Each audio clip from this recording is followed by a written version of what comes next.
Hey guys, welcome to another episode of Robo Papers. Super happy today to have Pim and Adam joining us. So Pim and Adam are from the team at General Intuition. They've just raised a pretty decent round, basically doing world model using game data. And I think as a start, we'll start off with a paper called Diamond, which is diffusion for world modeling, visual details matter in Atari, of which Adam is one of the co-authors. So maybe as a start, if both of you can share a little bit about yourself before we dive into the paper, and then we can talk about general intuition a bit more. Maybe Sure. Pim, you can go first. I'm Pim. Started my career reverse engineering RuneScape. So my background is sort of low-level game/infrastructure engineering.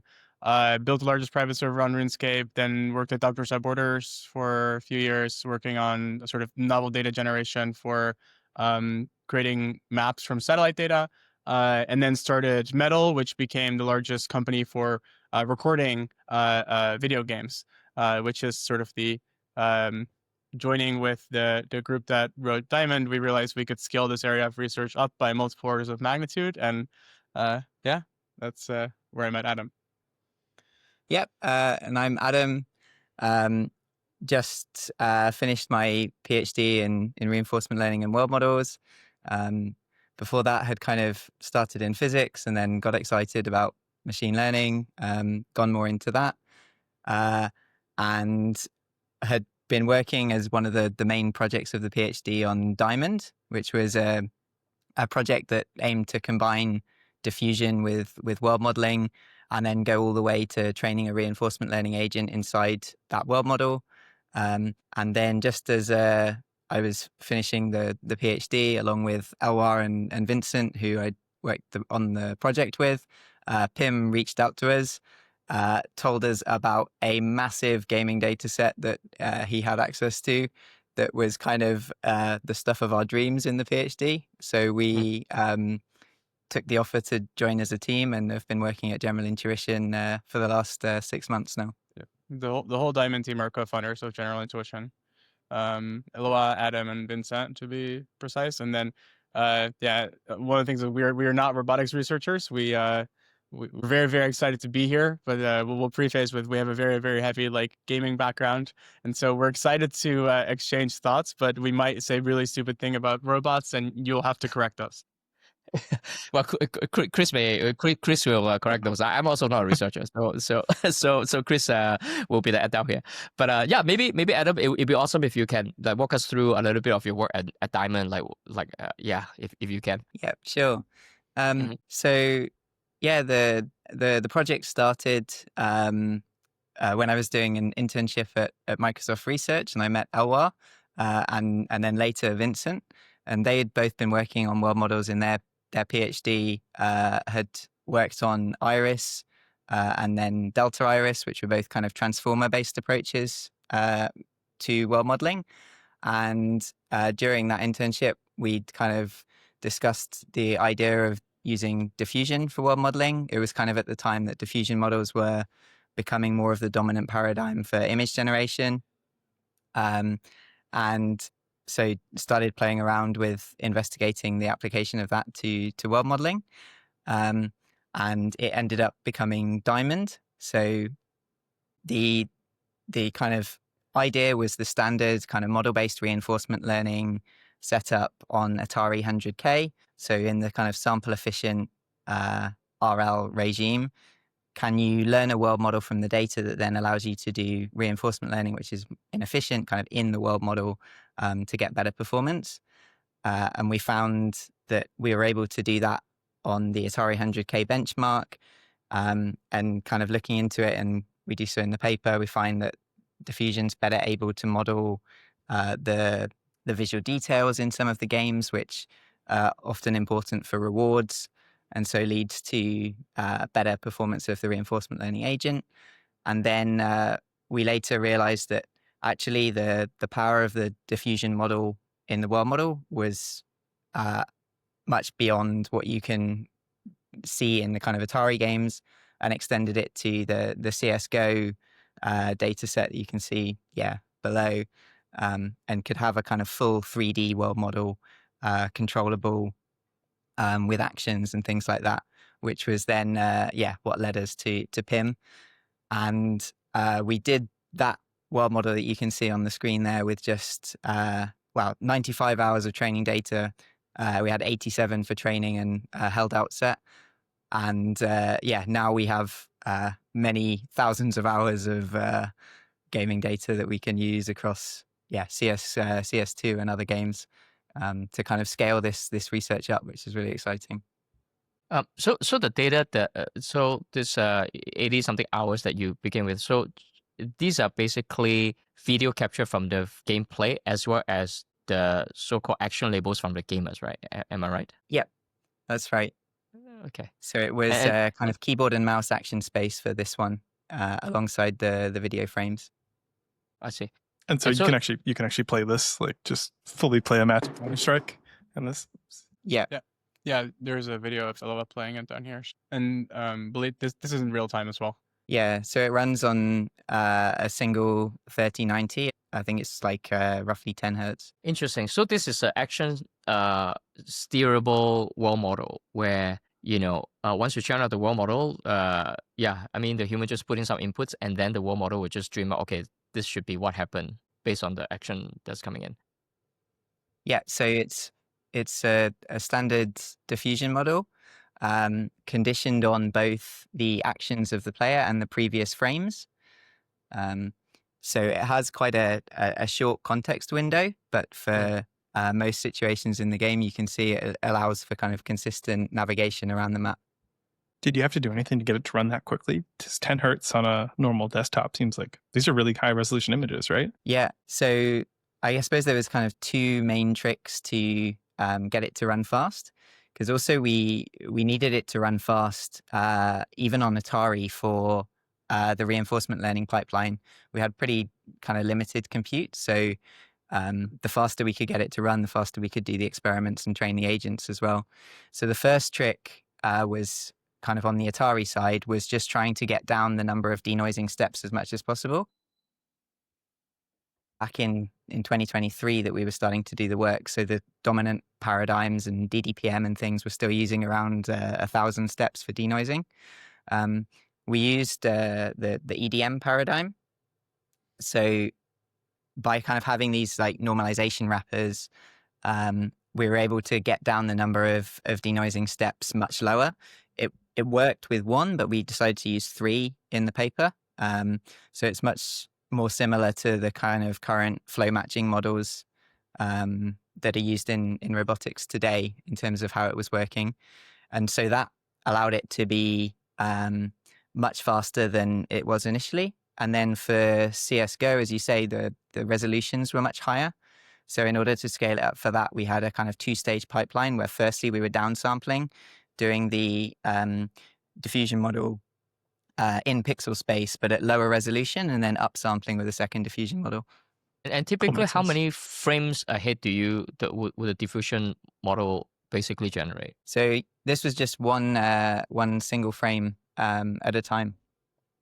So the stability of the model requires that you're able to model that frame quite accurately so that you don't get drift over time. There was a couple of tricks that we had in there to improve the stability, but it is just single frame prediction. Unlike, again, the flow matching models today that are predicting kind of multiple steps at a time with chunks. I see. So basically just the next frame based on the latest action label. I see. So And some history, right? So like it takes a few frames in, I guess. Yeah, exactly. It's conditioned on previous frames. and If you run fast enough, makes sense. yeah, so the actions are going at roughly how many hertz? So I think for this one, we were using around 10 hertz, if I remember rightly. I see. And so literally you're talking about maybe a few of the recent frames, and I suppose the video is also maybe 10 FPS or something like that, is it? Yeah. I mean, I see. here it's so I think for the reinforcement learning pipeline, we would run it as fast as possible as soon as the next frame is generated. Mm. And I think similarly for CSGO, it was just scaling up the model and balancing the quality versus the speed which it ran. Interesting. Are you surprised that, I mean, it sounds like just with 80 something hours you are already able to learn a world model that can be action conditioned and kind of look like CS:GO. I suppose it doesn't have all this like temporal or like spatial memory yet, but it looks possible. Yeah, I Are mean, you you surprised could, that 80 hours is enough to get you something that yeah, in for a sure. structured. I mean, to be able to kind of consistently navigate the map was definitely something that surprised us. You can kind of do full circles of the map. It's not completely stable. So actually, at one point we tried to gamify it a bit by having a kind of frame counter at the top, and found that like basically made it a challenge to see if you could get to 1,000 time steps without it drifting. And it was kind of a reversal of it's not the model that's bad, it's you that's bad if you go out of distribution. Because if you're playing like the pro players that were used to collect the data, then you would stay in distribution. If you did kind of strange things or quick maneuvers that were out of distribution, then it would drift. But honestly, yeah, we were pretty amazed that you could get a full like navigation of the map. And see that it was stable. And you can also see that like the kind of, we have like a heat map of where the data is collected, and you can see when you play the world model that the areas with more data are generally more stable and it's harder to go out of distribution. Other corners of the map where there's less data, it's easier. And so we knew that like the main kind of way to improve this would be to have more data. And that's why it's super exciting now to basically be in the kind of infinite data regime for this sort of research and be able to focus on the modeling problems that still exist even when you have infinite data. Yeah, I think a few things that are interesting to mention here is so CSGO is a pretty tiny map. So Yeah, I was gonna. consistency very much and stability very much depends on the actual size of the environment. And so also the other thing is the amount of agents in the environment that are interacting with each other. So to navigate the map from the perspective of a single agent, not really interacting with other agents, those are the two sort of major variables, which all have, likely require exponentially sort of more data. So I think, that's why CSGO was also a very, very good place to start an experiment. Yeah, exactly. So we were just looking at the Dust 2 map there. Yeah. Whereas, now kind of our current research is more about like how can we capture lots of different games and kind of cram all of that knowledge of different environments and worlds into a single model. And then also, as Pim said, we found that the model kind of completely ignored other players because, you go around a corner, the most likely outcome is that there's no one there, or if you kind of see someone, because it can't predict the movements of that player, it just makes the player kind of disappear pretty quickly. And now, we kind of start to explore like how models can handle stochastic things when you have a lot more data. Yeah, we're also pretty interested in how compositional the generalization is. So if you need like less, like how much data you need per new game to model that environment with these dynamics, as opposed to, if you have lots of data on a single game, and how each of those interactions and renderings essentially transfer. Yeah, I guess that was one of the next things I was going to ask is like, do you see a lot of transfer between the games? Like you have all these Atari games, I guess. We do. Yeah, we internally have already proven a lot of this work, and we're currently very much scaling it up. Yeah, gosh, I have so many questions. Okay, but maybe just step back a little bit. I just wanted to have mental image. So the 80 something hours that this original CS:GO data set that it started with, is it only from one single map? Is from one single map? Okay, and so and because the CS:GO map typically is not that large. So if you play 80 hours, it probably would have seen nearly every part of that map. and so therefore it's relatively easy. Okay, and then but it just doesn't imagine the other opponents, because most of the time you just see wars. You don't see. I see. Interesting. Yeah, and I think that's typically a function of research, right? They just didn't have access to a lot of data. So one of the things that we're excited about right now is maybe partnering with universities, make some of these data sets available for education. And so, I think the big motivation for us as a team is to also educate lots of people to be able to do this type of work, but at a much larger scale. So I guess okay, I have so many questions, but maybe let's start with this one first, because you how do you think these world models can be used alongside basically traditional game engines, which is very deterministic, right? A world model, I guess it's generative. Maybe hallucination is one of its key features. So how do you think these two will be used together? Yeah, it's a really good question that I think we all thought a lot about, and still, I think not completely clear. I mean, as you say, if you train this on an infinite amount of data and you manage to get everything to be perfect, it would just be a replica of the game engine. But I think what gets interesting is when you allow some of the hallucinations, as you call them, or the creativity, especially as you start to blend maybe different environments, different worlds or games, that sort of thing, and also incorporate things from video generation like text prompting and those sorts of aspects as well. That's when you can get some of the creative aspects to work well. Yeah, I spend most of my time in sort of deterministic game engines.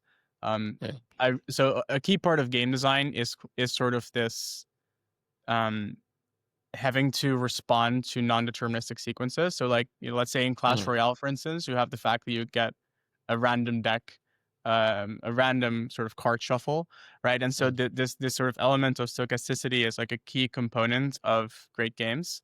And so I think my personal opinion is first we'll see rendering, like heavy rendering modules essentially get replaced with maybe like faster neural rings. And then long term, I think we just see, I think it starts with LLMs, but I think we just start seeing like more of these non-deterministic, like generative models be included in different aspects of game design. So my personal opinion is that like in the next few years, we don't see the traditional engine get replaced, but we sort of see modules of the engine get more efficient. And over a very, very long horizon, right? Like I do believe that fundamentally these models are a very general architecture to deliver frames. So they're essentially, compressing representations of space and time into a compression method of the action, right?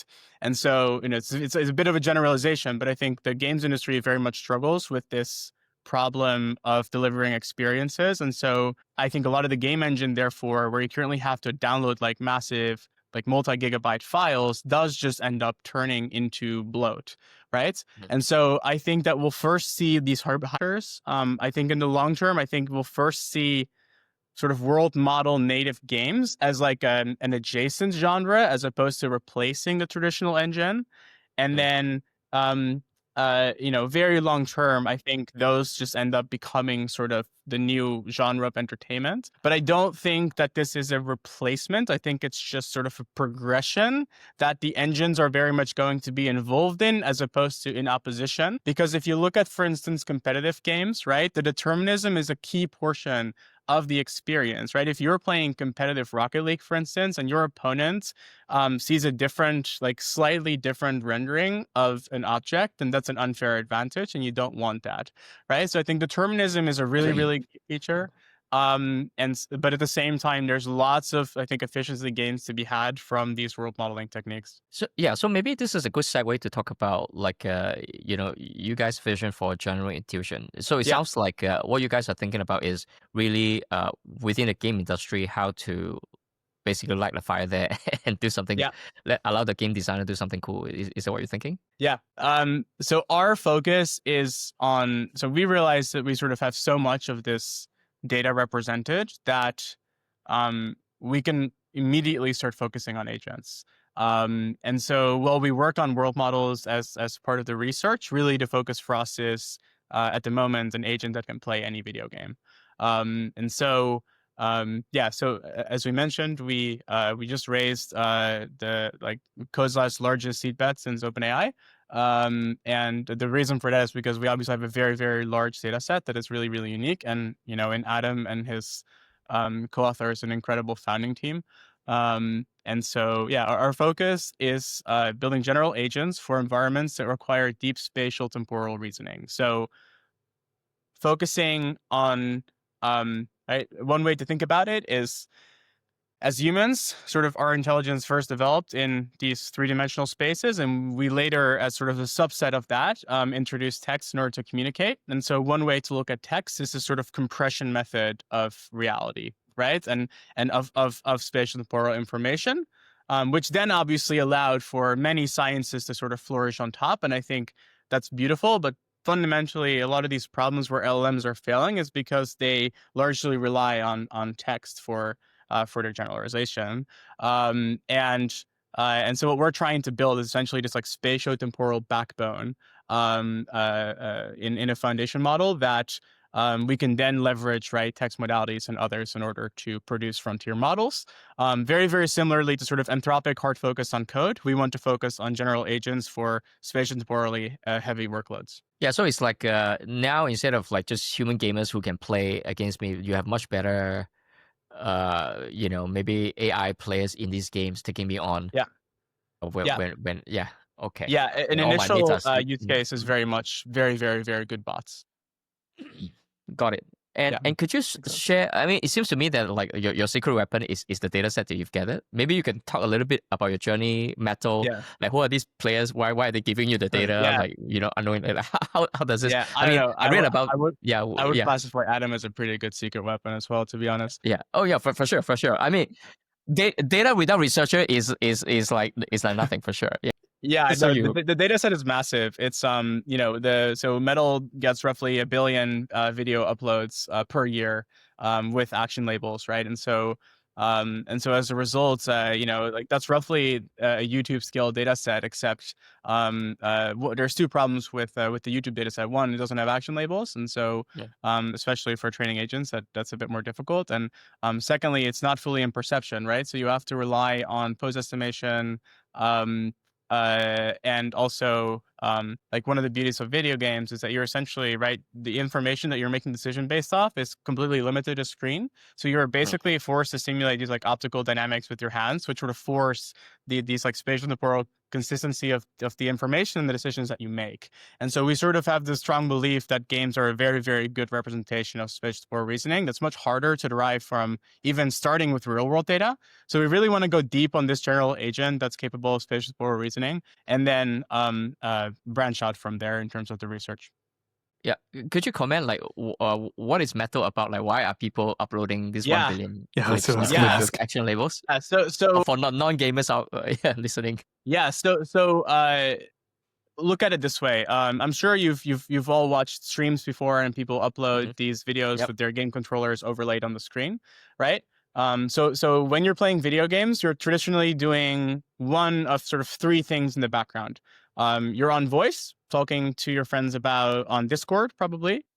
You're live streaming, and then you're probably streaming to either YouTube or Twitch, or you're just recording for either your followers or your small groups of friends, more like private initially, but then you get, some people amass large amount of followers, and then you start posting clips to Metal. So the sort of public graph of and live streaming graph is sort of the YouTube and the Twitch graph. And then we are more like the Instagram or sort of Snapchat equivalent. So people have profiles, they post there, but they tend to have maybe between 5 and 10 followers. Some users grow to hundreds and even tens of thousands of followers. But it's really about, right, these native gamer interactions of already having these controller overlays and things like that as part of the feature set. People also love to, for instance, navigate clips by the actions that they take, right? So and also the events that happen as they progress throughout the clip. So we just have this very natural flywheel that's very ingrained with what people already do on Metal that gives us access to just this amount of data. And yeah, so the sort of it's really one way to look at it is it's the episodic memory of humanity and simulation across billions and billions of hours of playtime. right? It's public at this point. Metal has over 10 million users, right? And so you can sort of think through, do the math there. People use that 10 million monthly active users. So the amount of uploads is massive, and so we really can sort of take this YouTube skill bet that no other company is currently capable of taking. Yeah. So Metal was an existing company that General Intuition is built on. Yeah. So you can sort of think of it as like XAI and X, or Twitter before it was X. So we have both the core company and the research as part of the same group.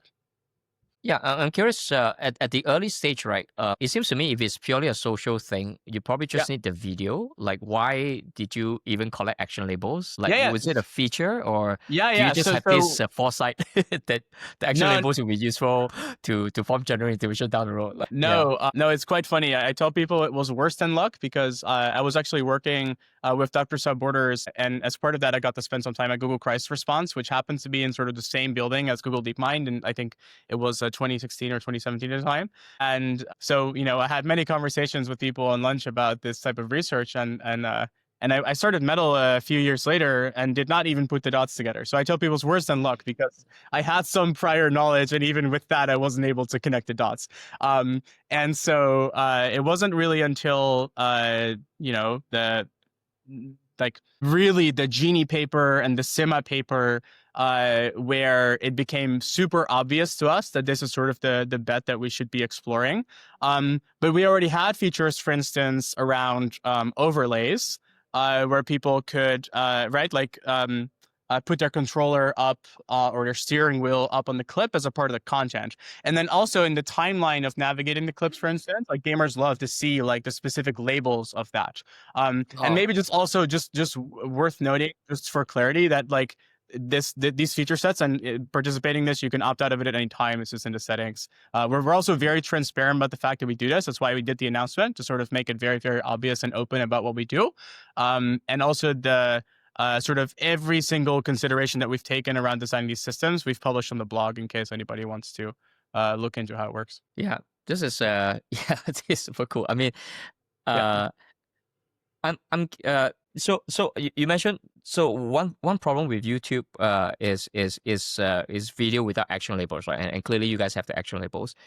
But I think there are a lot of work now trying to infer action labels from video. So I think some of the earlier work from Jeff Kloon, I think Minecraft or something like that, where they just purely just from Twitch or something like that. So obviously no action labels. How do you guys think about those? Like, is it just because you guys have the so-called first dip into the, and those are the cleanest action labels since you record at source versus something to infer by something like IDM and all that? I think that's definitely an interesting direction to kind of label videos, and something that obviously we look into as part of our research. But having kind of millisecond perfect action labels, the kind of the ground truth, I think gives a lot of benefits in itself. And not only that, but we also get a much greater diversity of actions as well as a result. So, if you think that there's all different kinds of games, and on Metal we have the kind of a lot of unique games as well that are a lot less popular, that simulate certain things and have very specific niche actions, and kind of all of that is captured as well. So it's a much richer set of actions in that ground truth data set than you could get just from kind of trying to label general videos. Yeah, it's worth noting that those types of models tend to have limitations in terms of the actions that they were trained on as well. So for us, it's about really going very broad and almost taking we like to describe it essentially taking the LLM bet, but for action prediction. And so our research is very much because we have such a broad action space that we have ground truth labeled, we can take these types of sort of bets that were only really possible in early LLM days on web skill data. So the action space here is it's mouse, keyboards, just everything you capture, right? So we don't ever capture sort of the actual key. So we convert everything over to actions before we store it anywhere. So it would be like jump. yeah. It would be like Yeah, exactly. Okay, Yeah, like yeah. look left and then jump. I guess. Yep. Okay. Yeah. Oh, so if it's a Street Fighter like combo move, like the fella press A right, and then so it's the action. Oh, I see. Yeah. Interesting. Like light, Yeah, I guess so. heavy or something. Yeah. Right. Sorry. Yeah. It'd be like light attack, heavy or something, right? Like that. Yeah. Yeah. Not A. Right. Okay. Oh, okay. Yeah. So I guess like if you wanted to do this in the real world, you would say you could like wear a set of AR glasses and have it tell you to jump. I don't know. Instead, climb the stairs. Yeah, I'm trying to like tie this back to I guess obviously this podcast is about robotics, and probably the in the embodied AI space, the entity with the largest or maybe similar data is maybe Tesla. I'm guessing they have videos, probably what the driver observed, as well as they must be recording what the driver is doing. So action labels. Like, is that the parallel you guys think about it, or maybe you guys don't think about robotics at all? Yeah, we take a lot of inspiration from how Tesla developed FSD. Which was, very, very similar paradigm. In fact, there's even literally a clipping button on the Tesla steering wheel, right? So the parallels are very close. The beauty of our approach is that when you're playing video games, you're essentially transferring your perception to whatever embodiment you're playing at when you're playing the game, which means we don't just have transfer sort of between the action spaces, but also between the embodiments, right? And so where Tesla has like a very narrowly focused data set on driving, like our bet is not that we can serve self-driving car customers with better models than Tesla. It's that starting the next self-driving car company is going to require 99% less data, right? And so for us, that like really the bet is on these general models that are very, very capable of transferring to new environments with very, very little data, assuming that the action space and the embodiment is already represented in the data. Yeah, it's also just a much richer action space than Tesla, right? Because Tesla's 2DOF, right? Yeah, maybe. Yeah, right.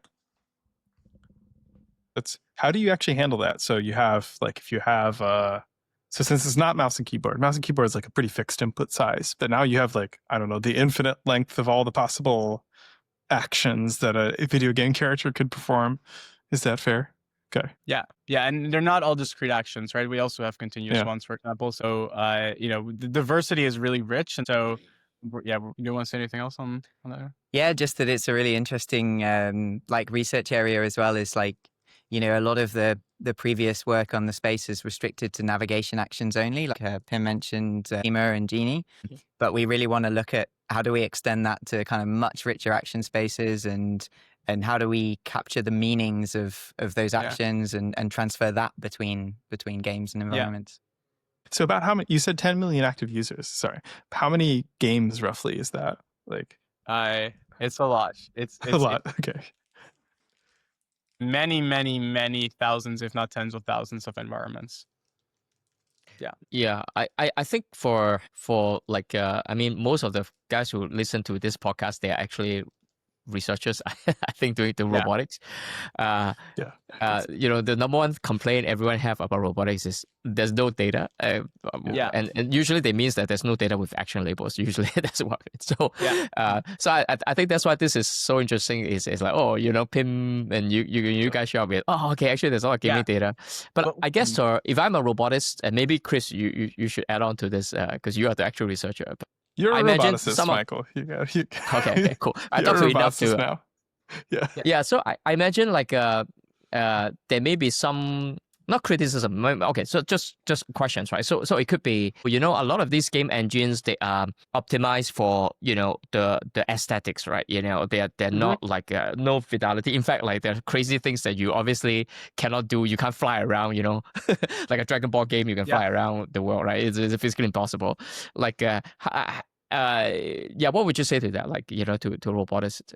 Yeah, so I think there's a few areas to touch on here. Like one, there's maybe the history of gaming related research and what their limitations were. Second, how we are designing. So maybe let's start with those two. So first, our focus is not just on robots, right? So if you want to deploy your agents in a game, you actually wanted to understand those actions deeply that are maybe more unrealistic. And so our job is not necessarily to deliver the complete end-to-end solution for your robot, but it's really that to move most of the hassle that you currently have to do for pre-training, but move it to post-training, right? So our bet is that we can sort of build such a good like spatial temporal foundation model that has many of these actions represented that you just need less data to deliver whatever you want to build, right? And so, and the other thing is, we do also just have access to these types of egocentric data collection method that's other labs would have access to. The bet for us is that we would just need a lot less of it because we've had such a sort of a large understanding of this very large action space. And so, so that's on our bet. And so we actually want to build models that you can deploy both in simulation and in physical environments. And so that's one. Second, I think there's a few things on games and game engines in particular. So game engines are getting sort of more accurate every year in terms of physics, right? This is a huge part of why people start playing new types of video games. And so you can sort of think of like for instance, flight simulator is very, very popular. Train simulator. There are these. There's both a representation of these extremely accurate sort of simulators, than the less accurate ones, which is what you want. And then lastly, we are also investigating, for instance, can you actually use, for instance, text chain of thought in order to sort of guide, and then use the understanding of these action space in order to carry out the action. So I think for us, the thinking is not that we think that the game's foundational data is the end solution. We just think of it as like a very, very good head start that maybe gets us to where we thought we could be as an industry 5 years from now, maybe in the next 12 to 18 months. And I think, as you said, with robotics, we're not roboticists, but we know that like in robotics, it's generally data constrained. So we're able to do the research with that kind of infinite amount of data, address some of the modeling questions, like see how things scale. And our hope is that a lot of those insights would then transfer over to robotics, where maybe the data is different for fine tuning, like Pim said, but a lot of the kind of modeling approaches and unsolved problems with getting longer context lengths and things like that, we can solve in games where you can also iterate much quicker with deployment as well, because games are much easier to kind of spin up and try things out as well. Yeah. And I think a few things also worth noting is that a lot of the historic research done on games was related to game state, and like this sort of general approach that we're taking at this scale has really like never ever been tried before. And so I think we're very, very confident that we can sort of get to this point of making the life of every person trying to deploy into both real world systems and robots and perhaps even like our hope is that this sort of transfer that we see between environment to environment within the action spaces that we have inside the platform, maybe with enough systems, we can start looking into can we go from this general action space to like more like torque to a motor or something like that with another approach, right? And so I think we're very, very, very interested in hiring people that have this type of expertise at the moment, given that this is not where our expertise is. But if there's people listening that have that sort of expertise that can do this like last mile delivery into robots and like understand these systems very deeply, we'd love to chat. Yeah, I imagine like if you can tell some of these researchers and say, hey, you guys have a very, very good world model, and that it's basically have all this temporal spatial understanding that's going to translate very, very well, then there will be people who do more of this like online RL directly in a big world model. Yep. I think that's the promise with world models for robotics, I'd say, because in the real world, this is just nearly impossible to do like online RL. Like you break the robot, that's it. Like someone need to go and fix a robot.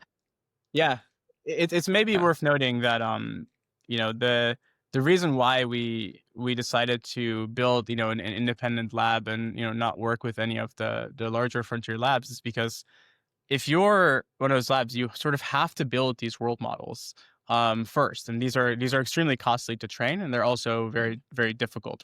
And so our bet is that we can sort of get to a place of having this, like LLM like.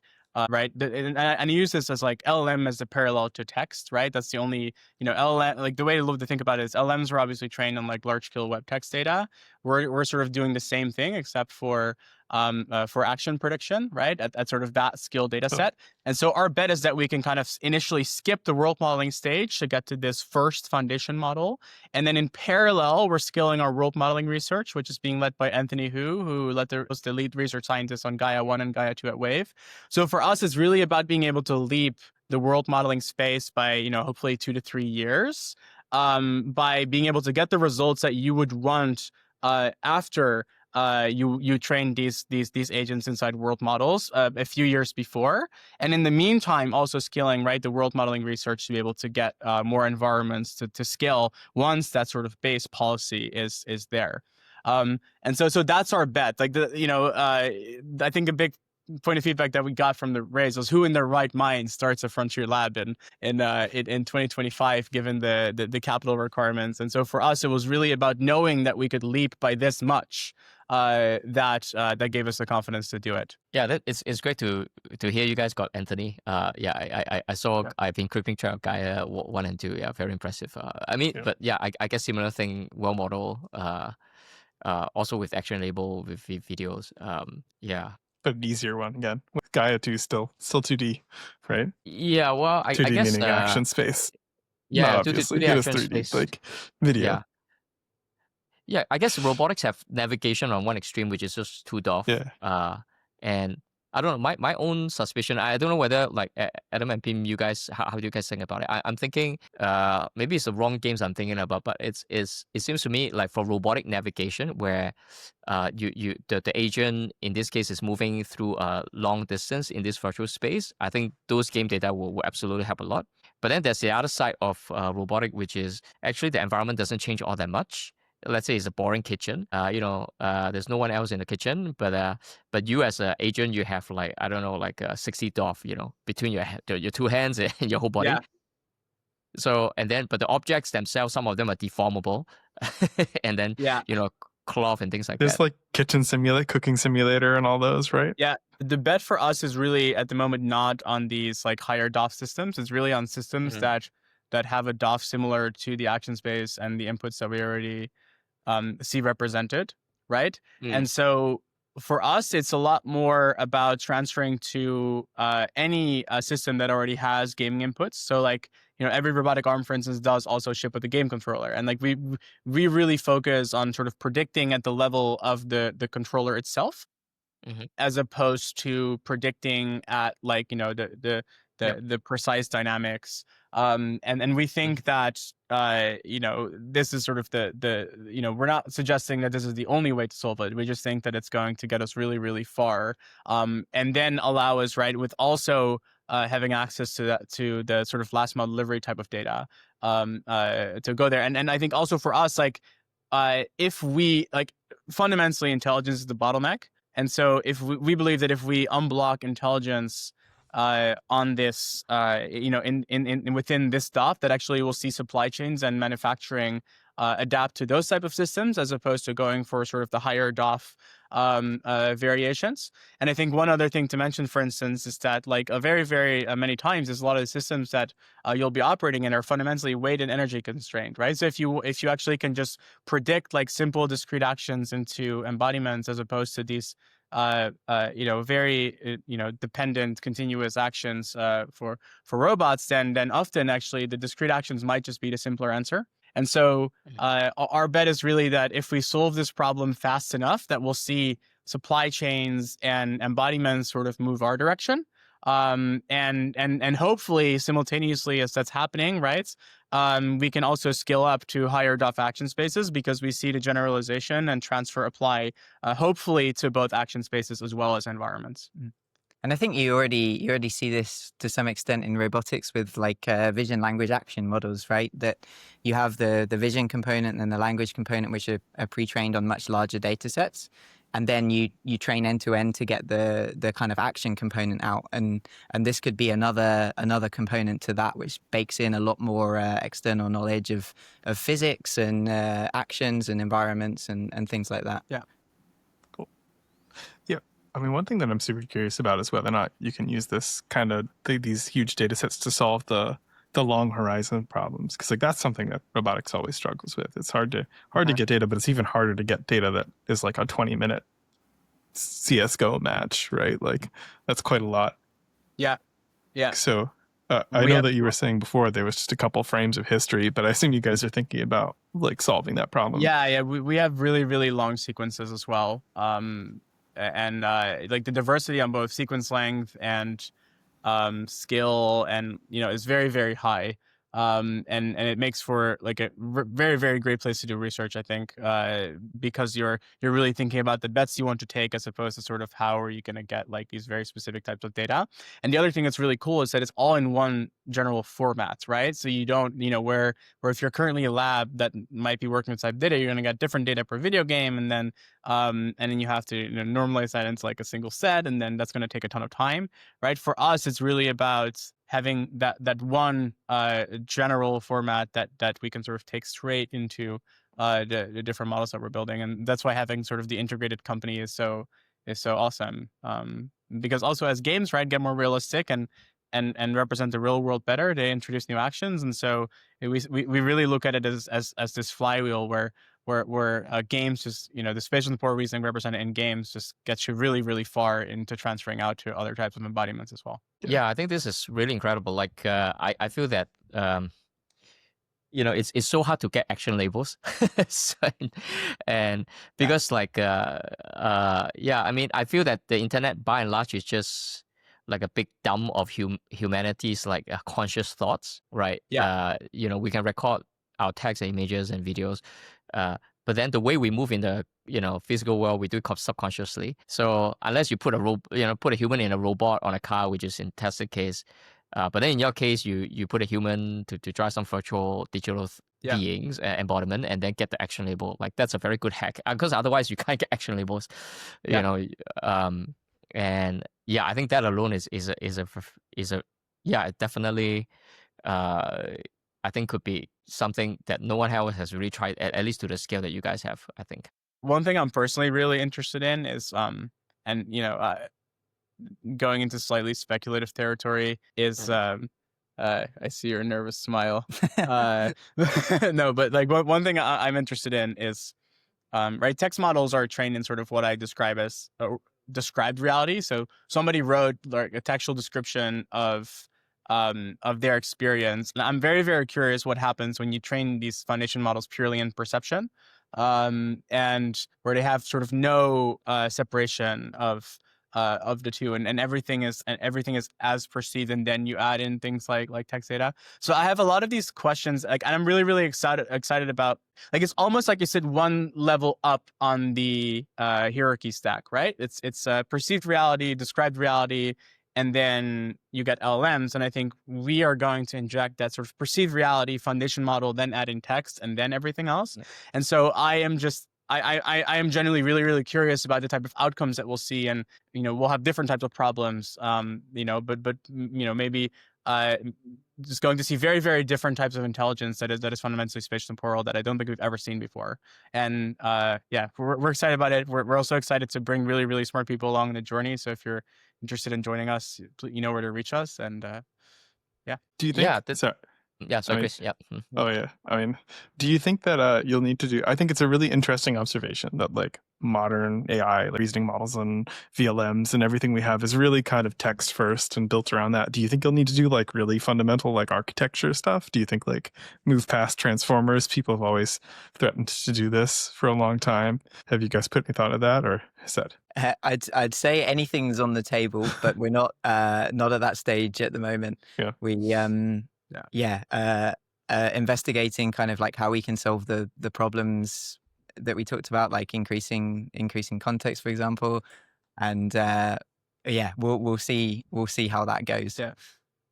Yeah, I mean, to your point, like I don't know whether you guys saw this paper from DeepSeek OCR. Like, it's like rethinking of text tokens, and it actually is just. I mean, everything for humans we read first, right? Like these are still pixels in, and then we think of it as, like text. So, yeah, it's interesting how this all goes. Yeah, but I think to me the biggest thing is like you guys have a lot of action labels, and that's got to account for something. There's I'm sure there's a lot of. Okay, so. I guess how should researchers reach out to you guys? Like, do you guys have a career page you want to hire? I think a few things. So careers at generalintuition.com. We read everything, and I think the two particular types of roles that we're looking for very actively right now are research engineers and research scientists. So a lot of work on the infrastructure side to deal with like this amounts of video data, right? Indexing, like sort of making it like a really, really, really enjoyable to be a researcher here. And we've done a lot of this work, but I think we could do a lot more of it. And really like getting ahead of what we could be doing with this skill. And then very, very good like research scientists, which is particularly somebody who deeply understands robotics and physical transfer at the moment. And and I think for us, if this is interesting to you, right, maybe if the timing is not right now, we'd still love to hear from you, build a relationship, and there will be a long journey, and we're excited to talk to the smartest people in the world about this. Cool. Anything from your end that you're particularly looking for? Yeah, I think as we've said a few times, we're not roboticists, so we're super interested to hear from people that have clear robotics problems that they think that we can solve with our data. And we're open to new avenues. Yeah, also maybe people that are really good at video transfer. And different aspects of video transfer is really, really interesting to us to sort of go beyond gaming data. And I guess maybe one last question, asking on behalf of those in academia. So, do you guys have any plan to open source some part of what you do so that to engage the folks from academia? Yeah. So I think the way we look at it is, we see a huge responsibility in having this type of data in two ways. One, to educate people on it, because this is the frontier, right? And so, 3 out of the 4 co-founders experienced this firsthand, where they just didn't have enough data to take the type of ambitious research bets that they wanted to take. So if you're a university that wants to work with us on getting access to some of this in order to do research, we're happy to chat with you. And then in terms of publishing, we also see a very, very huge responsibility in making sure that right. Also because, partially also because we have, right, such a great team and such a large data mode, we're actually very excited about being a lot more open about the things that we do.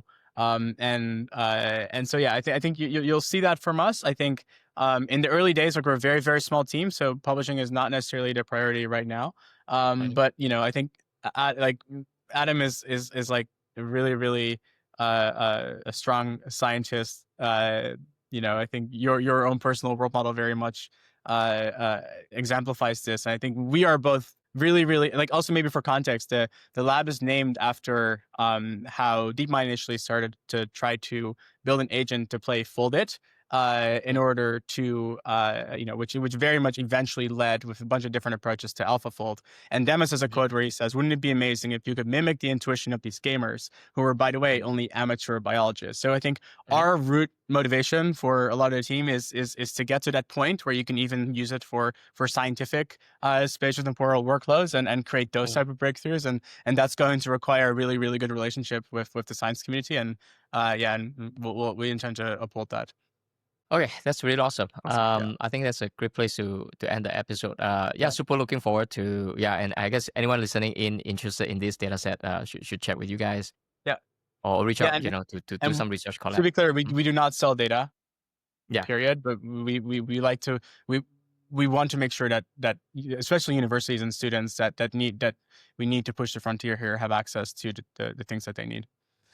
Yeah, awesome. Yeah, I am looking forward to any cool research papers, whether done directly by you guys or by your collaborators. Okay, cool. It's been a great chat. Thank you so much for making the time, guys. Yep. Yeah, thank you guys.